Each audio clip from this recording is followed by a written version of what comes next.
Question कर रहा है जब ब्याज अर्धवार्षिक रूप से और वार्षिक रूप से चक्रवृद्धि किया जाता है तो दोनों स्थितियों में एक निश्चित राशि पर 1/2 वर्ष के लिए 20% वार्षिक की दर से चक्रवृद्धि ब्याज और चक्रवृद्धि ब्याज के बीच का अंतर कितना है? 1716 रुपये है। तो आपको बताना है कि वो राशि क्या है। देखिए क्वेश्चन बेसिकली ये कर रहा है कि दो यहाँ पर कंडीशन दिए गए।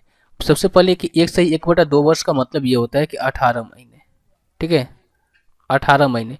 यहाँ पर दो राशि कैलकुलेट की जा रही है, एक तो वार्षिक रूप से यानी कि पर एनम के हिसाब से कैलकुलेट किया जा रहा है, एक जो है कि अर्धवार्षिक रूप से कैलकुलेट किया जा रहा है। तो अर्धवार्षिक रूप से कैलकुलेट करेंगे तो ये 3 बार कैलकुलेट होगा और वार्षिक रूप से कैलकुलेट करेंगे तो 1 प्लस आधा बार होगा ना, 1 प्लस आधा बार होगा, ठीक है। तो यहाँ पर देखिए जब 3 बार हम कैलकुलेट करेंगे यानी कि एनुअल हम न करके अर्धवार्षिक करेंगे, पहला केस अर्धवार्षिक हम करेंगे तो कितना लेंगे? अगर पर एनम रेट जो है 20% है 1 साल के लिए, तो अर्धवार्षिक करेंगे तो ये 10% हो जाएगा और 10 का 3 बार सक्सेसिव लगाएंगे तो आपको याद होना चाहिए कि 10% का अगर हम सक्सेसिव लगाते हैं 3 बार ये होता है 33.1%, ठीक है। ये आपको रट लेना है, बहुत बार आपको मिलेगा क्वेश्चन सोल्व करते समय। तो कितना हो जाएगा? 10% का कितना होता है? 10% का अगर 3 बार करेंगे तो हो जाएगा 33.1%, ठीक है, 33.1%। अब यहाँ से सेकंड केस हमें कर रहे हैं जब एनुअल हम इसको करेंगे तो क्या करेगा?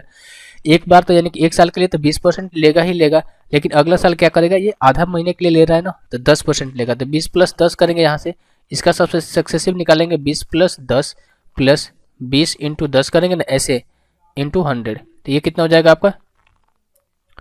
मैं कहाँ काट रहा हूँ, ये हो जाएगा कितना आपका 2 और 20 10 कितना 30 और 2 कितना होता है 32। यानी कि सेकेंड केस में जो है 20% और 20% के हिसाब से कितना हो जाएगा? ये आपका 32%।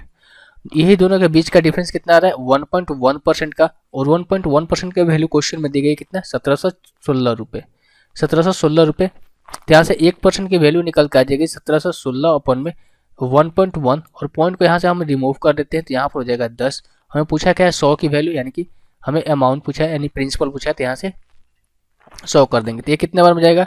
एक बार में हो जाएगा ये, और ये 5, और ये कितना हो जाएगा 6, यानी कि 15 1,56,000। 1,56,000 ऑप्शन नंबर डी जो है इस क्वेश्चन का आंसर हो जाएगा।